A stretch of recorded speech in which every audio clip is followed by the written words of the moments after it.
Right, that's us. Okay, so today we're going to be talking about the upper third of the face beautification, and it will be predominantly with dermal filler. So last week, if you were here watching the webinar, you'll know I was talking about neurotoxin and how we can beautify the face in terms of changing the outline of the face quite significantly. So today we're going to be talking about the dermal fillers. So the agenda, we're going to talk about aging and what is beauty, especially when referring to the upper third of the face. And then we'll look at the anatomy, and then very quickly we'll be covering the injection technique. Now, obviously nothing's going to be as good as watching me do a live injection. So, that's not going to be the case today. I will just be talking through how these techniques are done. But obviously with the continuous support that I'm getting from you guys, and, especially on social media, I will be creating video content for YouTube as well. So do stay tuned. And then, like I said, at the end, we'll talk about, we'll do question and answers. We're going to be talking about the forehead area, the glabellar region, the brow, and most importantly, the temple, which is probably very neglected. Now, fillers in these areas are generally considered high risk for reasons which we'll talk about later on. And often we're very good at doing neuromodulators, which is relatively quite straightforward. So what makes a beautiful face? So you can see various ladies here, going from Kim Kardashian down to Mila Kunis and Margot Robbie on the right. And you can see the outline is different in every single one. Now, beauty is very subjective. So some of you may not find any of these beautiful, find that difficult to believe. Some of you may find them more beautiful, but it's very subjective. But if you look at the objective measures of beauty, and in this case, we're looking at the outline. So you can see how different shapes of the face can still be made out to be beautiful.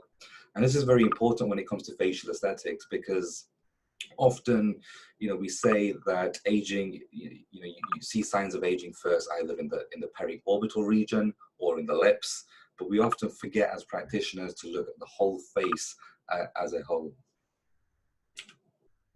So this is a very good example. Some of you may know who she is, some of you don't. Esther Honig.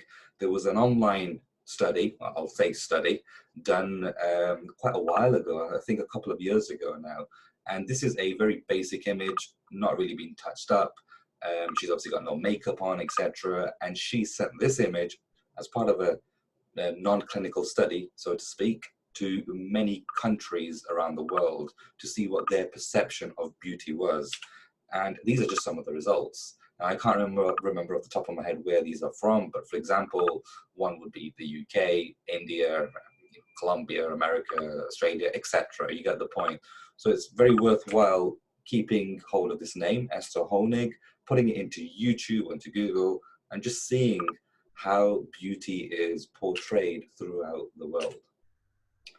Now, looking at the approach to facial aesthetics in the upper third, keep it very simple. I'm a big fan of keeping it simple. So assess in thirds, so upper, middle, lower, and I also assess in what we call the vertical fifths, which we will talk about later on. Grade, whether you're grading the skin quality or periorbital deformity, looking at the contours of the face, or convexity and concavity, and both have a role. Just because there's a concavity somewhere doesn't necessarily mean it's a bad thing. So, the contours of the face, in particular, convexity and concavity both have a role, and lights and shadows. I think this is what we also tend to forget is, shadows aren't necessarily a bad thing. We're all talking about where we're creating a prominent cheekbone, so light will reflect beautifully off the cheek, especially when you have high-arched cheeks. But wherever there's light, what else will there be? A shadow. So if we're creating a light reflex here at the apex of the cheek, beneath we want to create a shadow, also what we call submalar hollowing. Or when we augment the jawline, again, light will reflect beautifully up the jawline, and underneath you'll have submalar hollowing. So it's very important to try and chase both lights and shadows.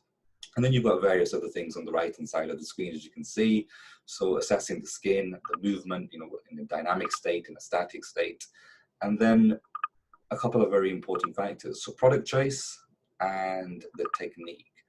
I am a huge fan of less is more. One of the last, I think it's the last webinar that we have in the series in a few weeks' time is on complication management. And I will talk about why less is always better.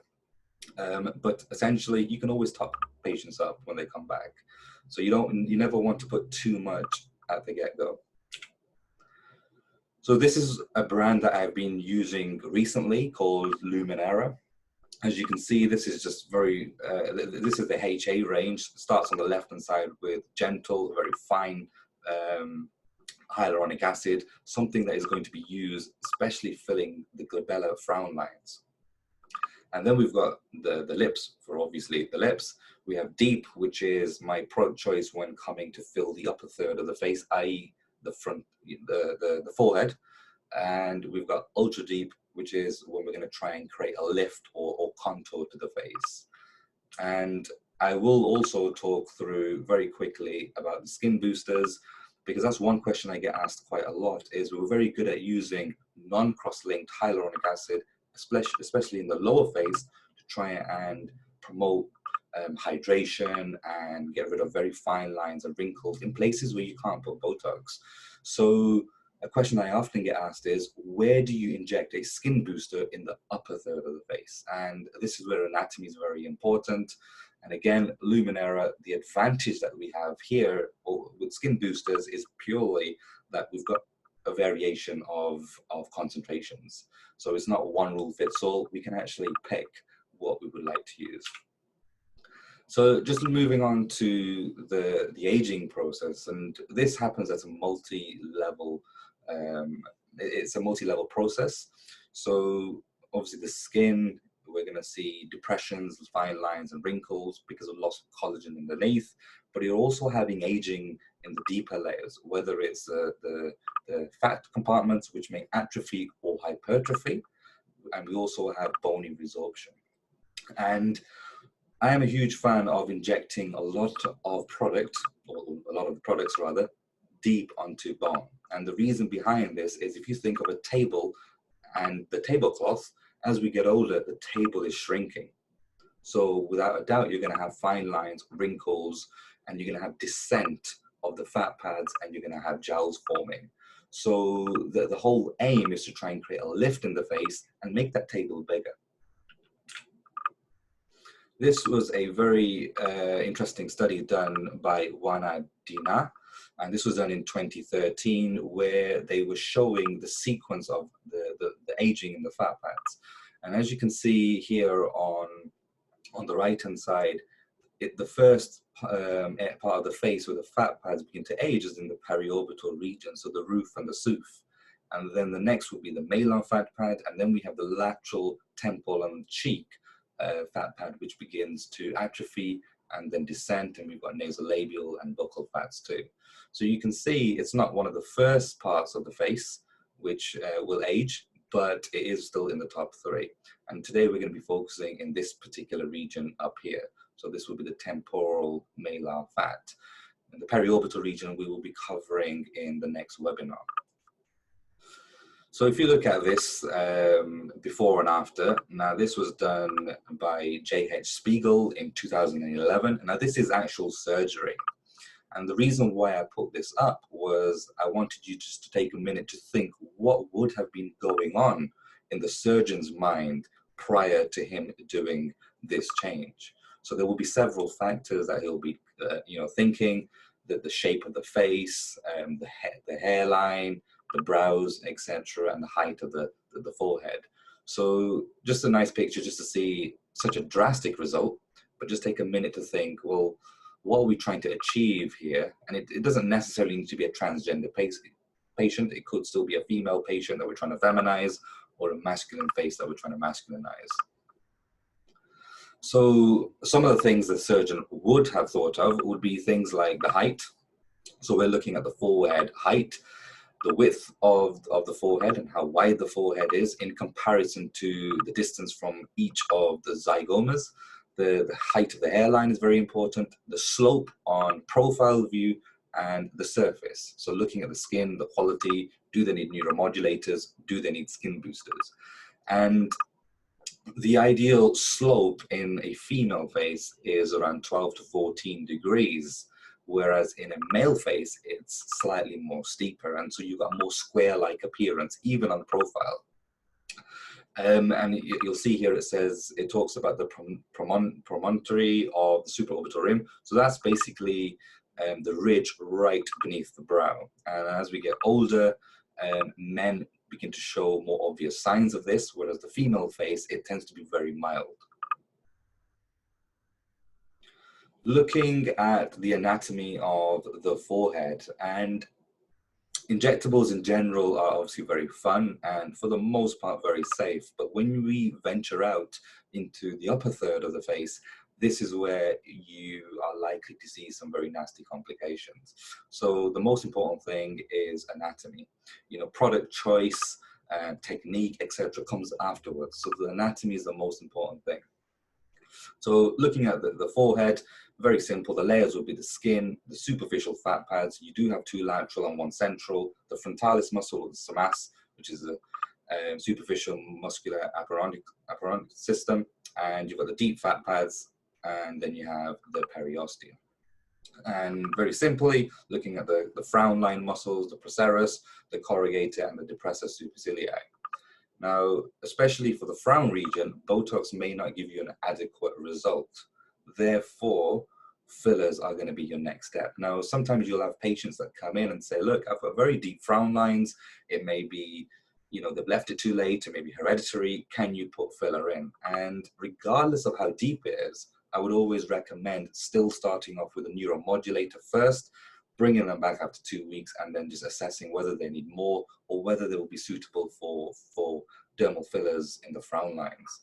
And you'll see later on why it's a very high risk area. Certain vessels that you want to be aware of: the angular artery, supraorbital artery, and the supratemporal artery.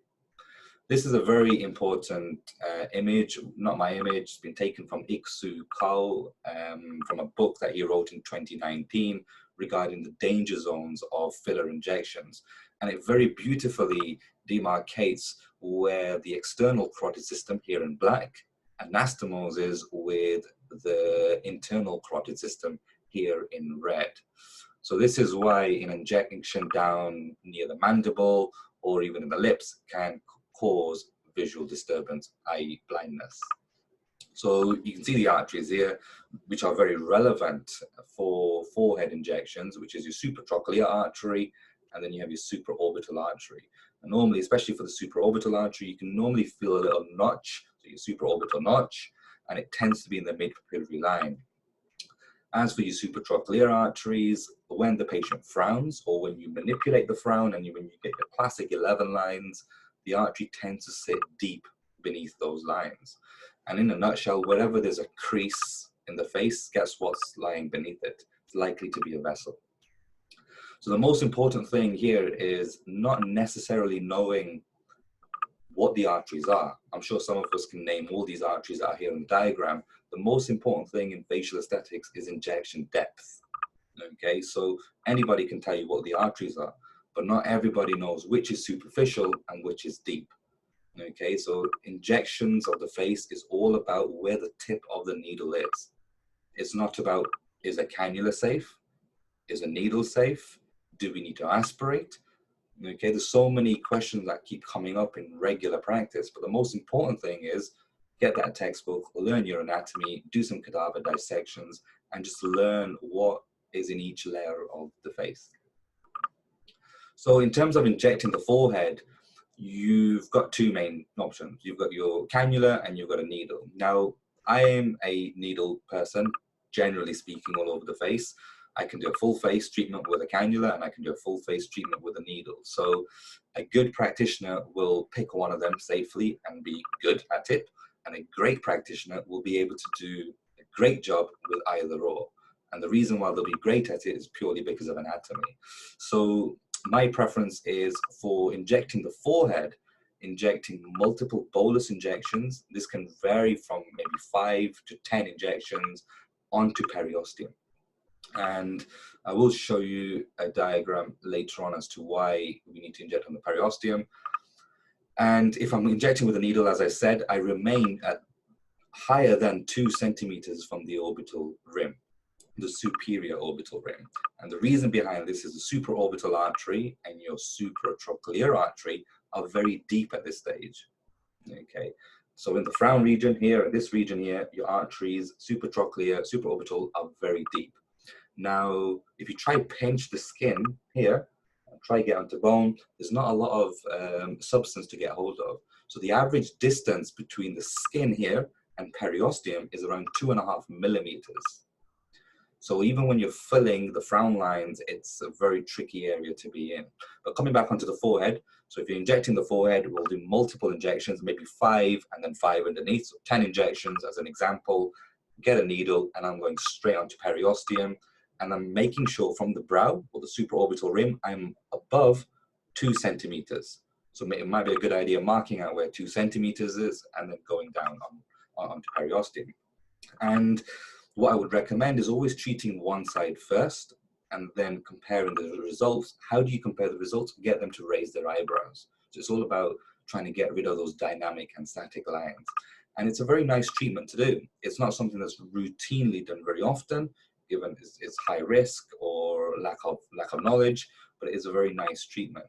And each bolus that I use will tend to be around 0.05 or 0.1 mil. And the product choice, which I've been using recently, would be Luminera Deep. So you don't want something that's too high of a G prime, because you're just going to have little bumps in the forehead. You want something that's slightly lower G prime, so it can spread, and it's got a reasonable cohesivity. So you don't want it to be migrating too much. If you're going to be using a cannula, some of you may be cannula fans, 25 gauge is the smallest cannula you should be using for forehead injections. Now, my preference personally will be right here, right in the midline of the forehead, one entry point, and this allows me to fan the cannula almost like a little V shape, okay? Or your other alternative would be you have an entry point on the lateral aspects of the forehead and then you fan medially. And what you're trying to, which plane are you trying to be in? Well, you're trying to be deep. So over the periosteum or the galea, okay? So you're in a very deep plane. And the reason behind this is, remember I said, after 2 centimeters above the brow, the supratrochlear and supraorbital arteries begin to take off like an aeroplane and they become superficial. So looking back at this picture here, if you look at my screen, so this is your supraorbital rim, supratrochlear, supraorbital, and around this region here, I don't know if I can try draw. So yep, in this region here, you can see this is 2 centimeters above the brow. So these injections here, I'm going to write D because they're deep. And above this line, the supratrochlear, supraorbital become superficial. So you're going to be doing injections in the top half of the face. And as I was saying, you could do injection 1, 2, you could go 3, 4, and then you could go in between these slightly lower down. So there's 7 injections. You can go maybe up to 10 injections as well. And then once you're done, just thoroughly massage the product. Okay. So I'll try and figure out how to go next.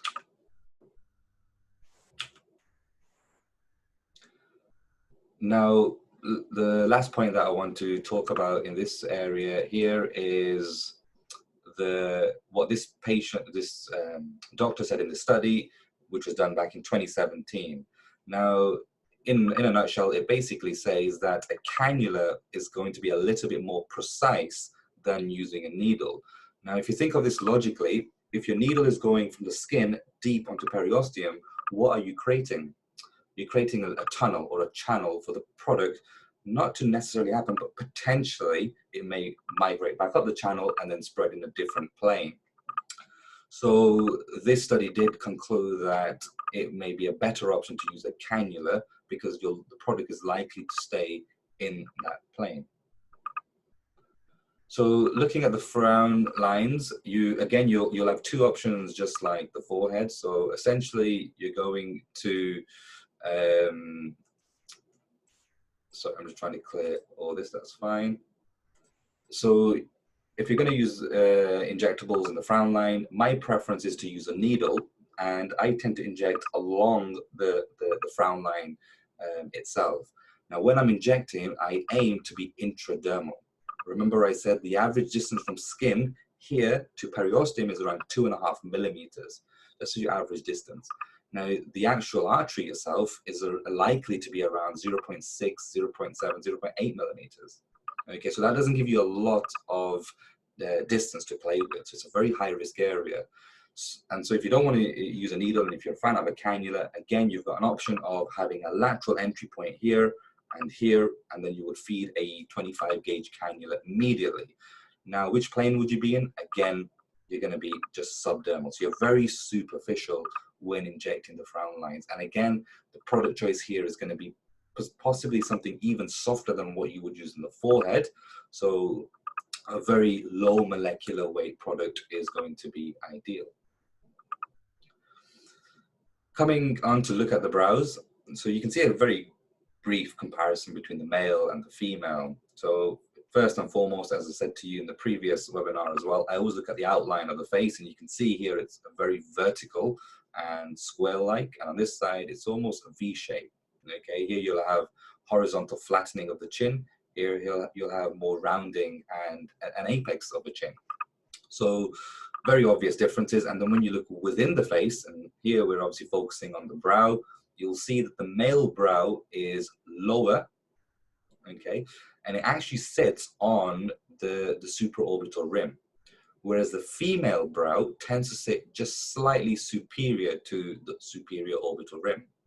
The male brow is also a lot thicker, so it's thicker, and we can see it's very horizontal, whereas the female brow is thinner, slightly more superior, and we've got this beautiful high arch that we try to achieve in aesthetics.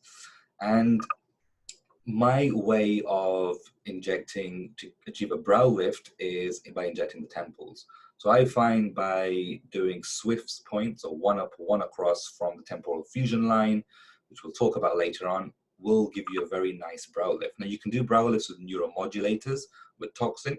So if you look at this diagram here, you can add 2.5 units of Allergan Botox, which is what I would use in this region here.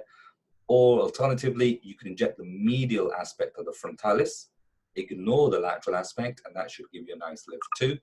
And the third option, as I said, my choice would be injecting into the temples to give you a brow lift. Now, if you need to inject directly into this brow, so if you look at this example to try and raise the tail of the brow, where would we put the injection? Well, it has to be deep, because we're trying to create a lift. There's no point putting a soft product in this region. Why?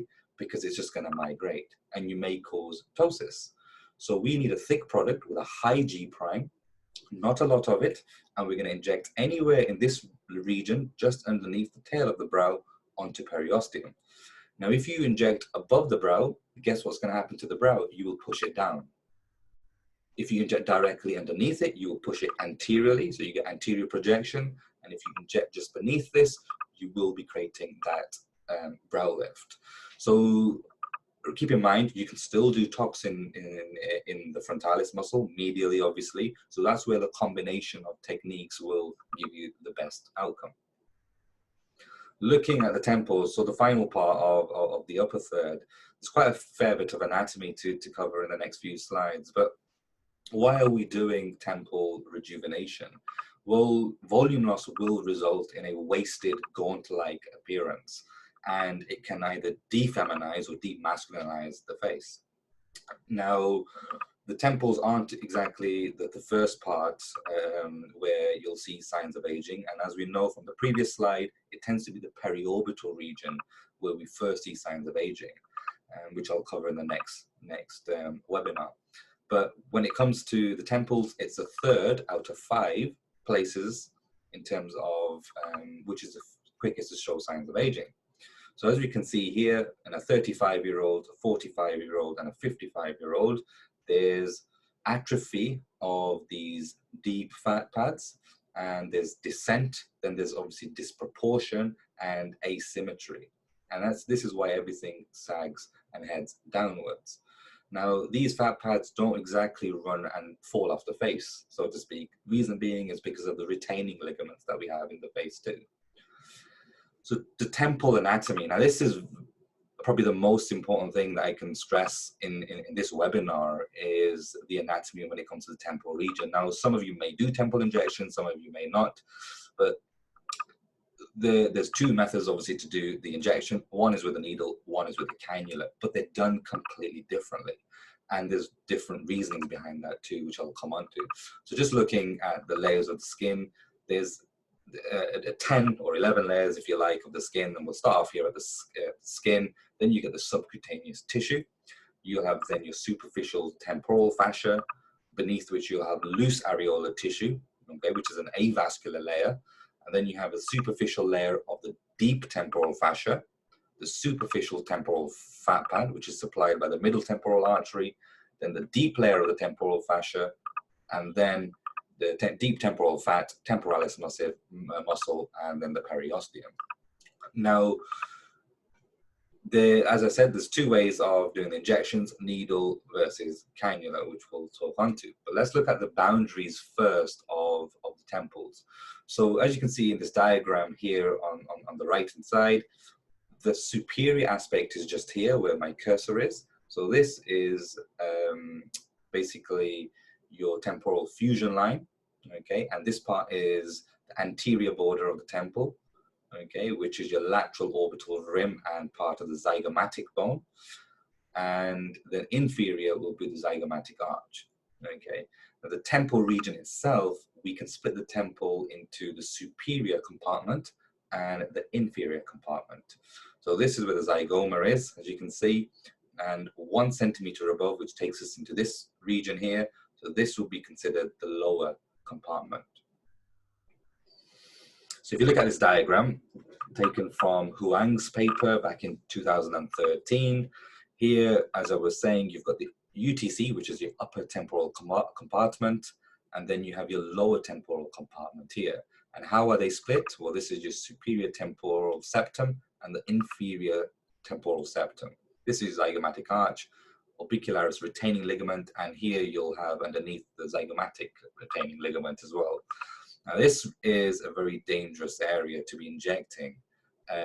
So we'll cover this in the slides to come as to why.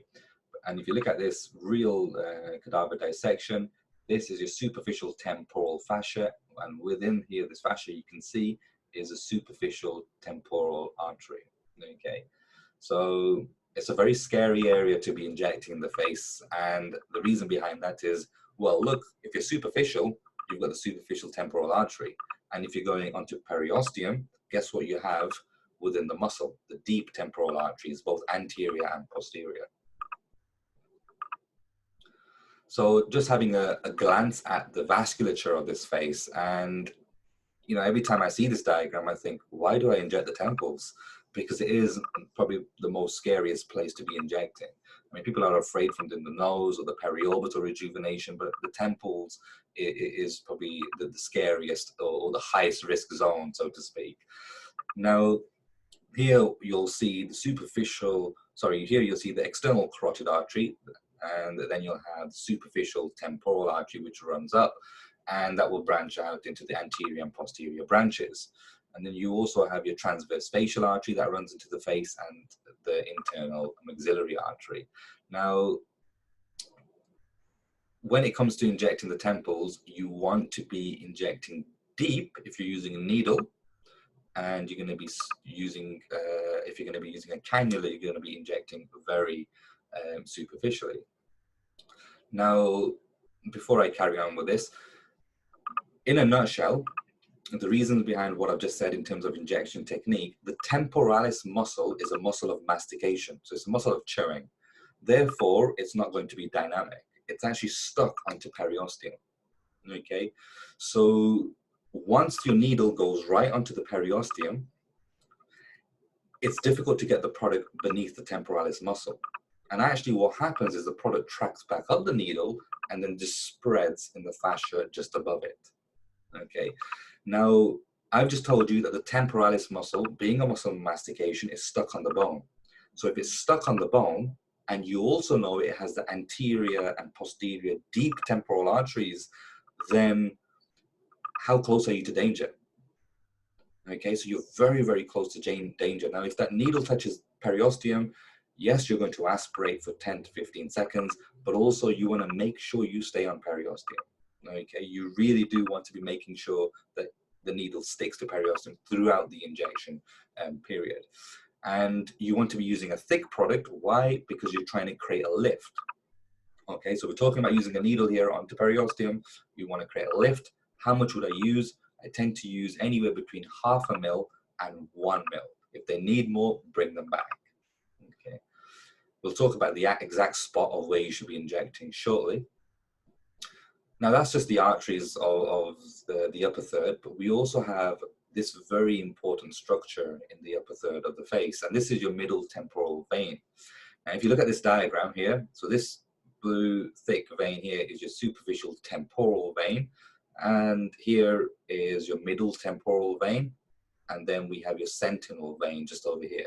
Now this vein is something that you can often sometimes see, and it's near the superior lateral aspect of the orbital rim. Now this paper was done by Jung et al, and this was done in 2014, and I think they had 9 cadavers off the top of my head, and this is a consistent finding they found. So over the zygomatic bone, you can see approximately for both of these 2 points, we're talking roughly 2 centimeters above. This was a very consistent finding of the middle temporal vein, and it's something that you don't want to be hitting. And often, and I have seen this in clinical practice, if you hit this vein, sometimes you don't notice the clinical symptoms or the signs straight away, and the blood tends to ooze out. This is why once you've done an injection in the temporal region with a needle, once you come out, you might not see any bleeding at all, but I still like to apply some pressure for 30 seconds, just in case I may have nicked a deeper vein and there's any oozing. Because if you don't apply compression, they will have a significant hematoma a day or so later. Just some from the same study, I've got a few more slides which just show this very important structure. And this one in particular shows the anatomical variation. So this is your middle temporal vein. So your sentinel vein will be around this region, middle temporal vein, and then it becomes a superficial temporal vein here. Now, this has a very curved route, whereas here, middle temporal vein takes a 90-degree sharp cut, and then it becomes a superficial temporal vein. So there's always anatomical variations. And another slide showing a variation. Look how thick the vein is here. Look at the diameter. So those of you that are injecting the temporal region, which is this, or sometimes you're injecting by mistake very high on the lateral zygoma with a needle, look what you may run into. Look how thick this vein is. But in other patients, it can be as thin as this. Okay. This is a very nice diagram, again from the same paper, lower down, of what I was just talking about here. So this is the left part of the orbit, orbital rim, sorry. So superior temporal vein, superior orbital vein, posterior orbital vein. These then, look, as you can see, drain in to the sinus over here, the sentinel vein, and middle temporal vein goes towards the tragus, and it becomes a superficial temporal vein. Again, just another a slide just to show the anatomy, and this is something you know, just a nice image that I thought would be useful for you guys to see, which you can always pause on YouTube and play this back in your own time. A slightly different study that was done by Yano et al. This time they had, I think, 30 cadavers, and what they found, that this middle temporal vein from the orbital rim, from the lateral orbital rim, this was just over 5 centimeters lateral, and from the external auditory canal, it was just over 1 centimeters medial. So this was a consistent finding in 30 cadavers in this paper, which was only done a few years ago in 2014. So as you can see, that this middle temporal vein is a structure that we definitely want to be avoiding, and anatomical variation, as I've just shown you, can be quite significant. And the reason why I've put a few slides up of this is because next week when we talk about the mid-face, as you can see, you know, some practitioners I do see when they're injecting to create high arch cheekbones, they're very close in this region. So in terms of safe points of injection, so This is your middle temporal vein. As I said, it comes down to superficial temporal vein. And over here, where my cursor is the zygomatic arch. Okay. Now, in the first centimeter, okay, this is a place where you can inject. Why? Because you're away from the middle temporal vein. And so that's a very safe place to inject. Or, as you can see in this diagram, what you want to be injecting is what we call Swift's point, which is, this is a temporal fusion line in purple, and then you want to go one up and one across, and then you want to be injecting into this region. Now, this is the same point that I use to create a brow lift.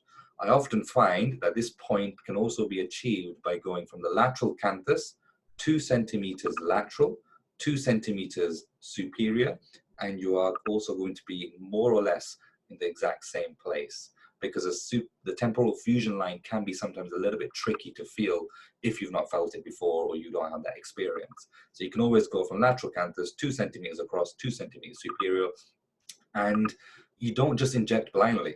So the first thing I do is I always palpate with my fingers. Do I feel a pulse or do I not? Okay, now if you feel a pulse, guess what? Move away, find another injection point. Okay, because of anatomical variance, you will sometimes feel a pulse. Often you'll find, however, that the superficial temporal artery, and especially the anterior branch, runs near the hairline. So if you're not sure if you can feel a pulse or not, what might be a very good idea to do is actually try and palpate near the hairline, and if you can feel a pulse, just mark it out. So you're almost drawing the path of the artery. Now, this anterior branch of the superficial temporal artery will anastomose, okay, with the supratrochlear or the supraorbital arteries over here. Okay, so that's a very, this is why it's a very high risk area to be injecting. Now, a filler gone wrong in this area may travel up the superficial temporal artery. It will anastomose with supraorbital or supratrochlear artery, let's just say, which is a branch of the ophthalmic artery, which also supplies the central retinal artery, therefore is a very high risk to cause visual complications. Now, if you're going to be injecting you with a cannula, I tend to inject my entry point near the hairline, okay, and I'm superficial. So I'm superficial near the hairline in this region at the level of the upper tragus. I'll use a 25 gauge cannula. I remain superficial, so I'm in the subcutaneous layer, and then I would fan my product in this region over here. And obviously you're going to use something with a slightly low molecular weight filler.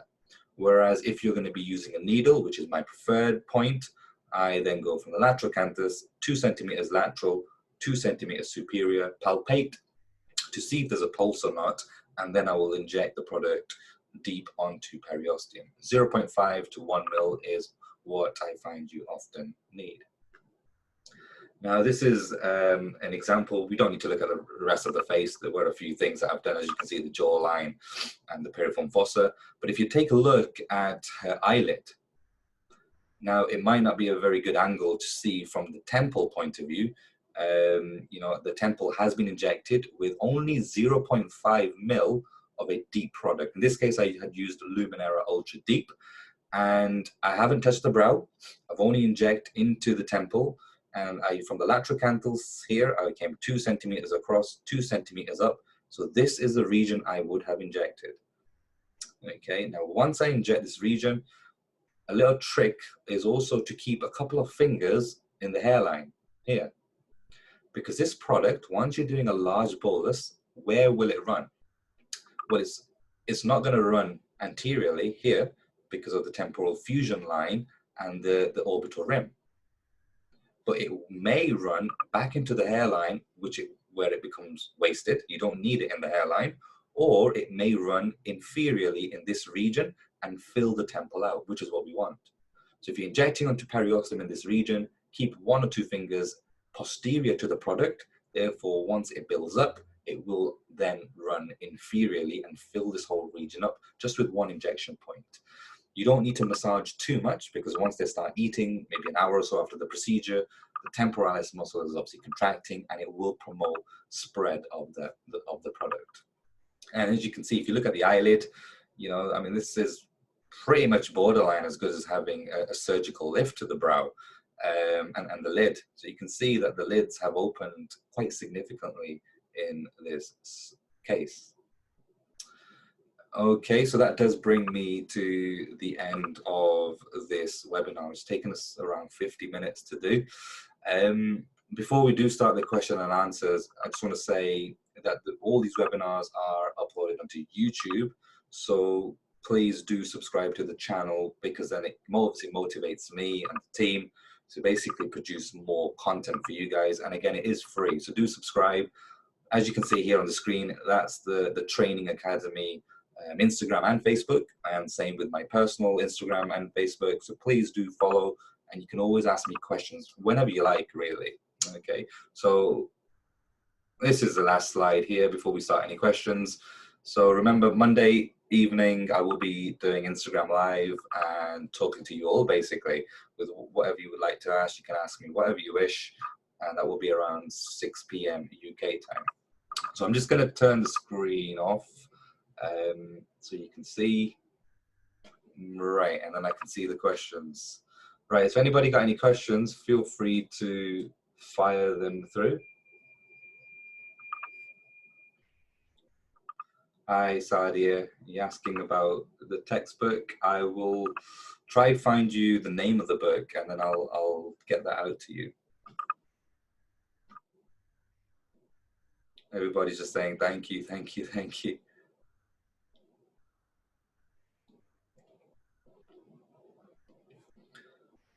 I'll copy the link again for the YouTube channel.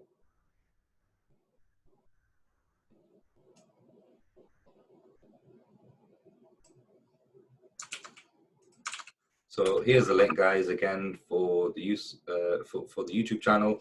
Again, do subscribe to the channel, obviously, show some support, and you'll keep getting continuous content.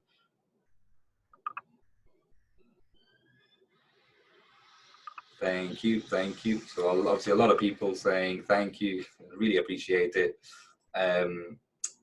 I'll hang around here on Zoom probably for another 10 or 15 minutes. So if there's anything that you guys would like to ask, you know, feel free to fire away. Maurice is asking, how much filler would you put under the brow on the periosteum? And is there any risk of a VO in this area? Well, if I'm injecting the brow with a needle, I will go deep. And essentially what I'm injecting is in the lateral brow. So if you look at my brow here, so where the lateral brow is, just over here, I will inject onto periosteum, making sure I'm not on the border, so my needle slips off into the orbit. So make sure you're actually on periosteum, and the plane that you're injecting in is into the roof. Okay, so the retroorbicularis oculi fat. You know, so we've got the SOOF beneath and we have the roof above. And often I put anywhere between 0.05 and 0.1 mil of a very thick product here. And once I'm done with the product, what I will do, if you watch my finger, I will then hold the product like this, and I will push this up, and I will just hold it there for around 10 seconds. And it has this glue-like effect. You know, if you're using a very cohesive, thick product, it sticks to the layers just where you lay the product. Vania is asking, what layer of the temples are you injecting when using a cannula? I'm very superficial when I'm injecting with the cannula, so I'm in the subcutaneous, superficial subcutaneous layer when injecting with a cannula. My preferred choice is with a needle, purely because the type of patients that I see, slightly older, and often I find that they're quite gaunt and very wasted in the temples, and the best result I get clinically is when I go deep onto periosteum and I just push the structures out and I get a nice, nice lift.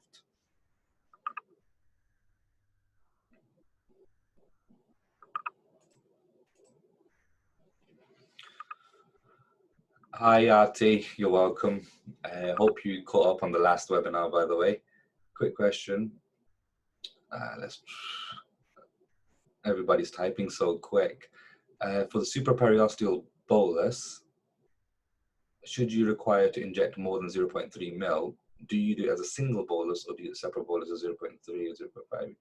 Asking because the rule of thumb, no more than 0.3 due to risk of your biofilm.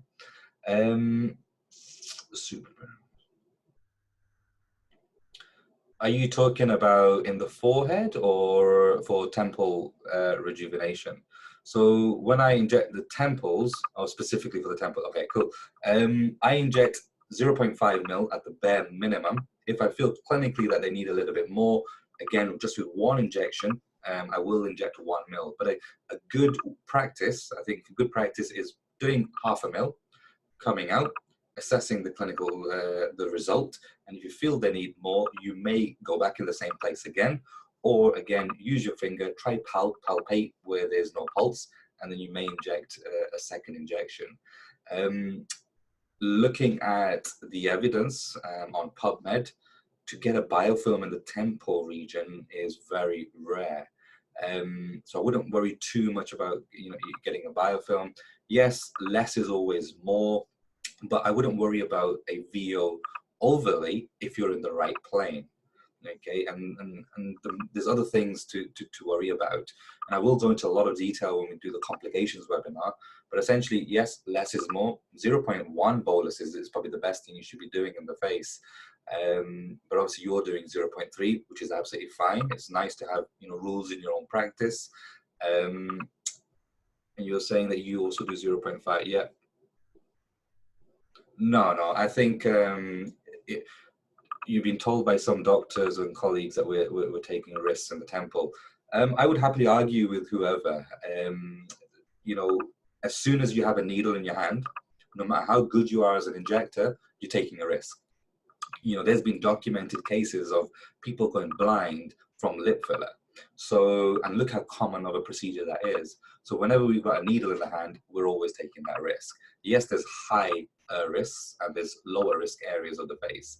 But without a doubt, if you're in the right plane, especially in the temples, your risk is going to be minimized. You're never going to eradicate it completely. But what can you do?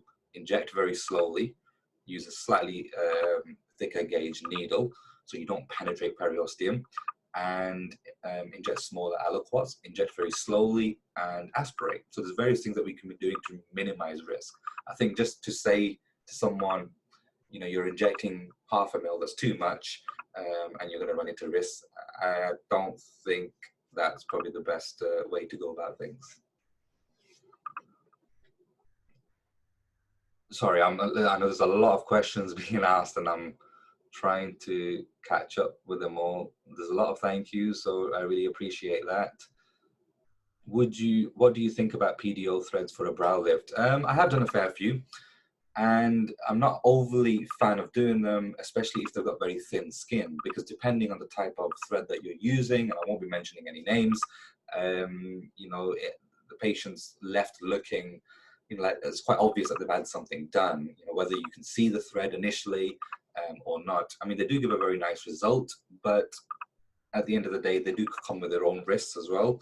And if you can do something that's slightly less risk, why not? So Botox and fillers is probably what I would advise in terms of getting a nice brow lift. If you're going to venture into threads, then you want a little bit more drastic result. So I'd keep the threads for mainly the lower face and the neck. Andrea is asking, the glabella area always superficial? Yep, without a doubt, always superficial in the glabella region. Again, just to reiterate, the supratrochlear and the supraorbital arteries are very deep on periosteum. So if you're going deep, you will catch them and have a nasty complication.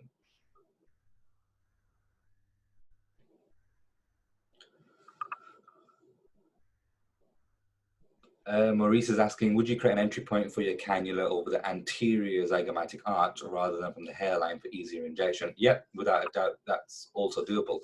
The beauty of using a cannula is your injection point can be wherever you like, within reason. So, you'll see me cover periorbital rejuvenation next week. Now, if I'm using a cannula for the tear troughs, I will be injecting from a lateral point medially. I won't go from an inferior point because of the infraorbital foramen.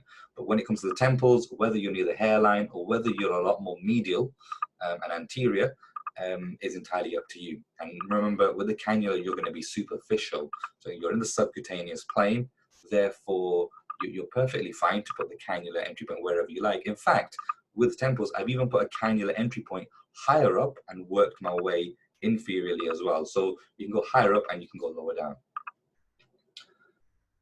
Lots more thank yous, lots more thank yous. In terms of the literature, so what you'll find, somebody's asking me, Yelitza is asking, what literature do I recommend? So in terms of literature, all these, well, most of the slides I'm covering in the webinar series have the references at the bottom. You know, so they're very good papers to be following. And like I said, this will be on YouTube tomorrow, so feel free to go back and find them. Kathy is asking, what's the smallest gauge needle in the temple not to penetrate periosteum? The reason why I say use a slightly thicker needle, my preference is a 25 gauge needle. And I don't quote me on this, but you know, I believe there is a paper whereby a patient was injected and they complained of headaches post-treatment, I believe a few days after treatment.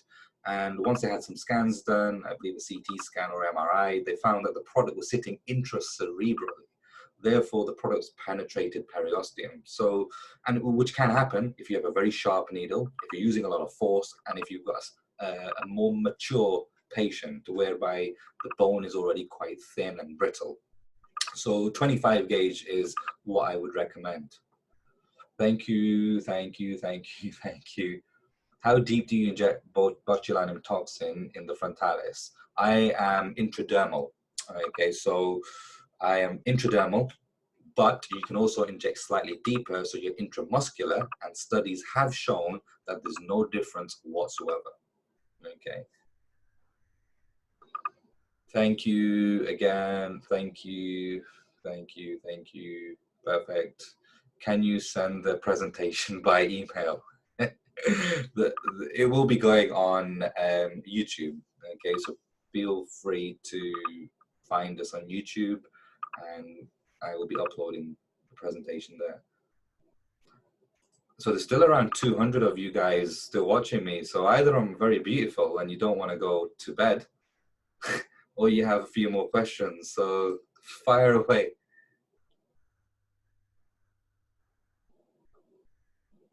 Sava is asking, how much filler do you have to inject for a brow lift on the last photo which you showed us? So the last photo I showed us, which was a real patient of mine, I had injected 0.5 mil of product onto periosteum for temple rejuvenation. Okay, so I wanted to lift her temples, not necessarily because she had very hollow temples. She was actually very nice in that area. However, I wanted a brow lift. Now, as you know, botulinum toxin is only going to last 3-4 months, 5 if you're lucky. And a brow lift, if you're doing it directly with filler, because it's such a small amount of product in a very dynamic area, then it's not, you're not going to get the longevity out of it. So the way to get longevity is inject to the temples. And there's multiple benefits to injecting the temples. I may have not said this earlier on, I'm not sure, but you also get a nice lift to the lateral canthus over here. And we know that if you have a drooping eyelid or a downwards pointing lateral canthus, that can be a sign of sadness or sorrow. And obviously in aesthetics, it's all about trying to invert that and have upward going curves, whether it's the lateral canthus or whether it's the oral commissure. So I hope that answers your question, Sava. Rocio is asking, do you prefer needle or cannula for hollow eyes? And I think he said a few other things not in English. I'm assuming you're on about the teotrophia, which I will be talking about in the next webinar. I use a cannula, but again, I am happy to use either or. So I'll talk about how you would use a needle and how you would use a cannula.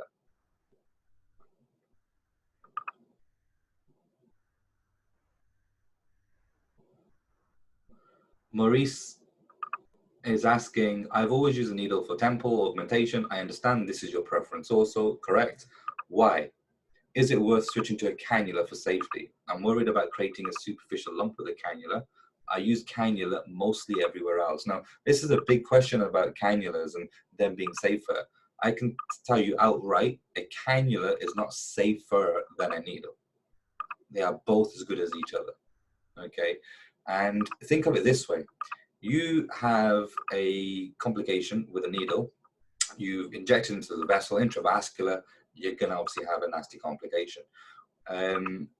Now, you may be able to try and massage the embolus into a smaller distal artery so you don't have any significant effects. Whereas if you have a complication with a cannula in the temporal region and you cannulate one of the arteries or the middle temporal vein, you're actually literally cannulating the vessel, and you're going to have a lot worse of a complication outcome. So technically speaking, a cannula may be lower risk. However, if you end up having a complication, it's a lot worse than having a complication with a needle. So hopefully I can clarify that just because people use a cannula doesn't mean you're safe. You can still have a VO with a cannula. And my preference is a needle purely because I know exactly where the product is. But again, I'm happy to use either or. And to avoid, also to answer Maurice, to avoid creating superficial lumps, simple, inject small amounts of product and inject a product with low molecular weight. So a very light product. Why? Because you're quite superficial.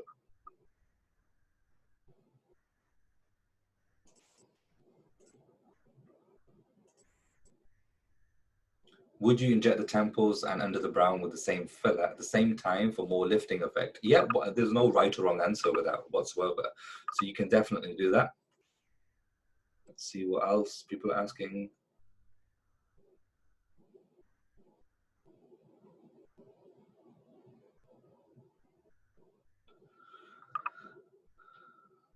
Sorry, I'm just trying to catch up with the questions. Do you use the thickest HA for temporal areas from Helen? Yep. Purely because I want to try and create a lift. Or it doesn't necessarily need to be the thickest, it can still be moderately thick. So not the thickest, but moderately thick. And the reason behind that is you want to create the lift, but you also want to create that nice spread once you've done the injection.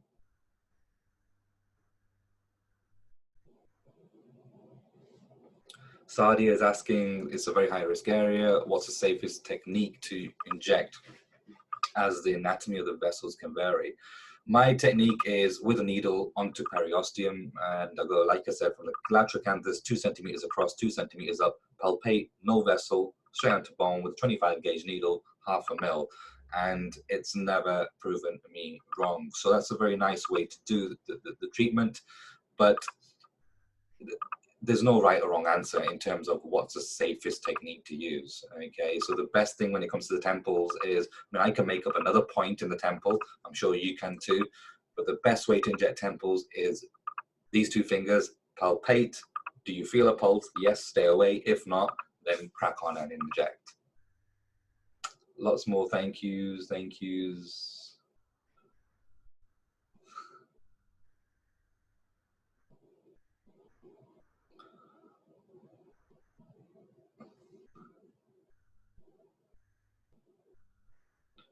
Darko is asking if you put product into the glabella region for a brow lift.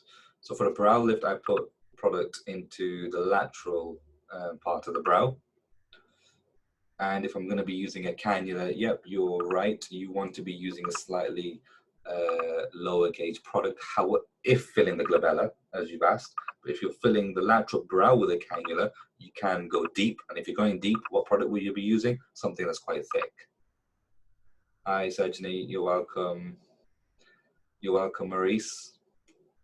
Kathy's asking, do you use the fanning technique with a cannula in the temple? Yes, I do, a fanning technique. So, and the entry point will be inferior over here. And if you wish, you can even have a superior entry point and fan downwards. So you've got 2 entry points. So always just dictate based on the clinical picture. Isabella is asking, would you use Sculptura? I have used Sculptura in the upper third of the face, but I'm trying to think when. It's been a long time ago now, so I don't use this anymore. As some of you may know, it's polylactic acid, which you cannot reverse. So given the complexity of the upper third of the face, using a non-reversible product for me personally just doesn't make any sense. Yes, you may be getting slightly longer results, arguably, but if you're using a very high G prime product onto the periosteum that will also last quite a while.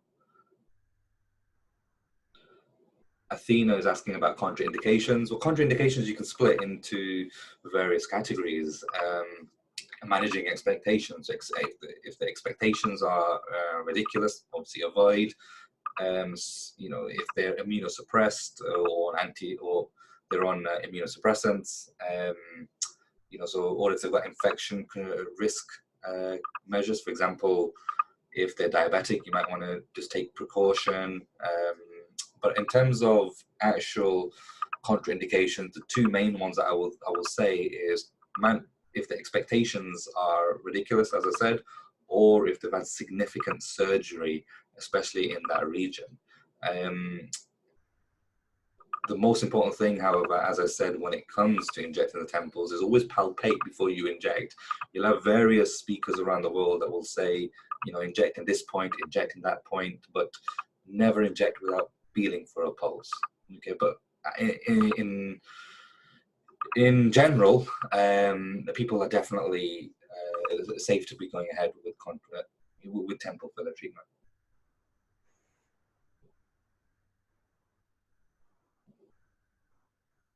By doing a brow lift, this is from Ivona, by doing a brow lift, do you think that the upper eyelid goes up, and can it in a way delay blepharoplasty?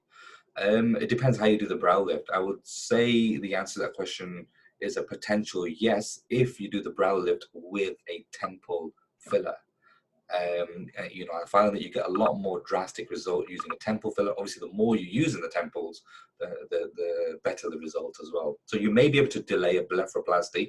However, this is going to depend on the clinical picture. Okay, so we need to be able to grade the level that they're at regarding their symptoms. Somebody's asking, they are anonymous, if you are filling the 11s in the glabella superficially with a cannula, do you use small boluses or linear thread following the lines? Which technique creates a smooth and natural result? Me personally, I inject directly following into the lines with a very soft, low molecular weight product, and I'm using the tiniest quantities that you can imagine, and very superficial, literally just intradermal. So you can almost see the blanching. If I was going to be using a cannula, I have a lateral approach, so maybe on this side, and I will feed the cannula through, again, very superficially, so you should see the silhouette of the cannula as you're working, and also using a very soft product, and you can do a linear thread combined with mild fanning. And the most important thing is, once you're done with a needle or a cannula, that you give the area a very good massage just to create a nice little spread. But less is always more. And remember, always do neuromodulators first before doing top fillers.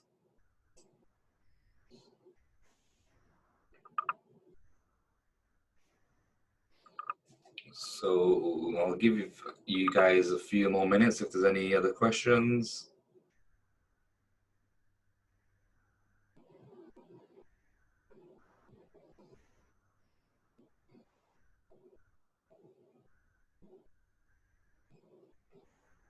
Lots more thank yous.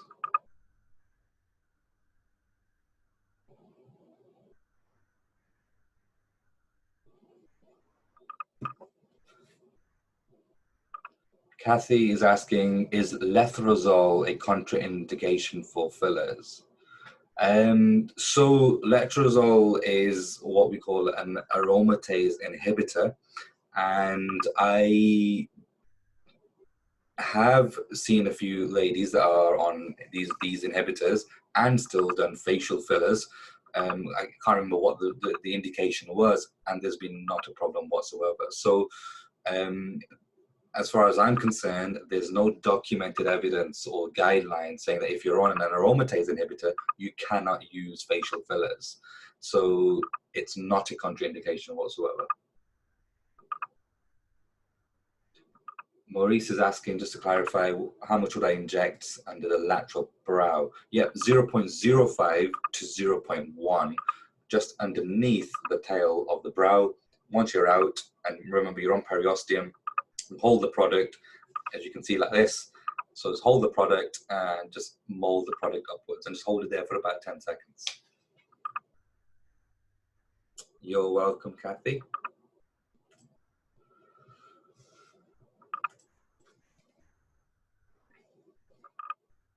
So there's still 115 of you still watching my beautiful face.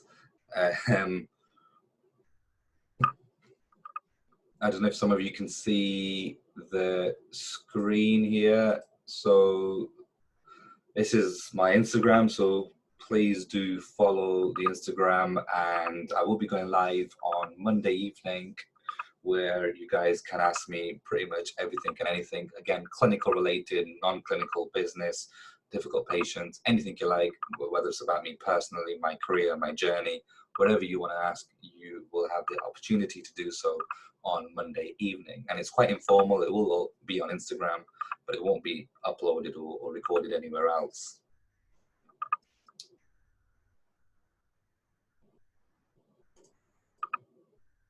Thanks, Maurice. You're amazing. Thank you very much.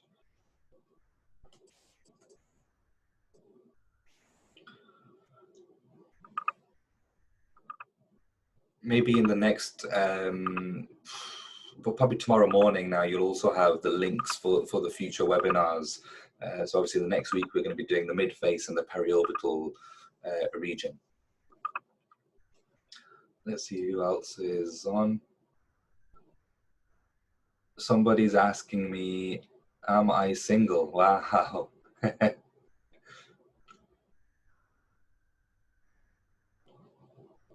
No, I'm not. Thank you again. Lots more thank yous.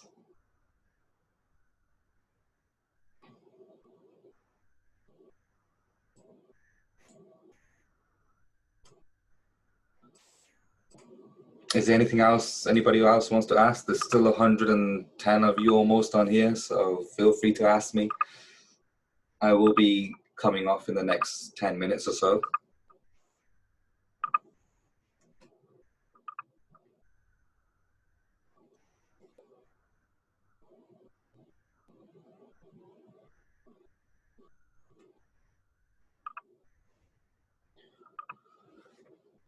Somebody's asking, thanks so much. Oh, you're welcome, Helen. Absolutely my pleasure.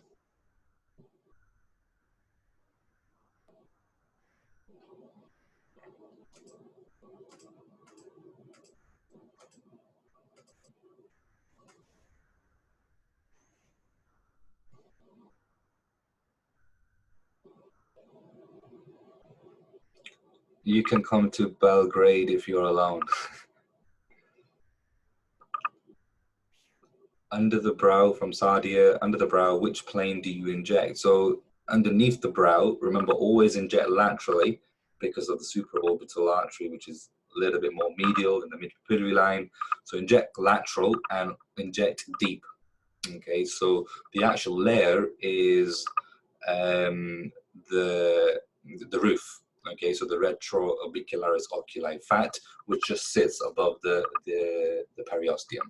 So inject with a needle onto periosteum, or you can use a cannula. Hi, Anna. You're welcome, Sadia.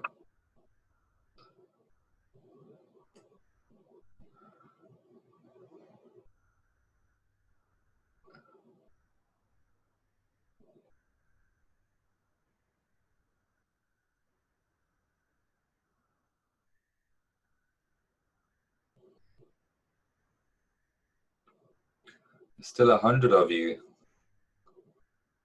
The number went down slightly, and now more have come back on. Are you guys wanting me to do a bit of a dance?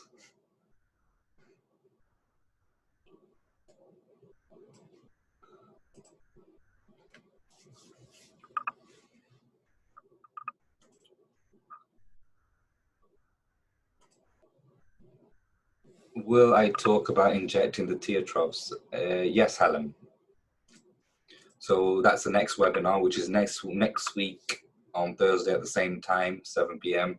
So we'll talk about injecting the tear troughs and the mid-face, the cheeks.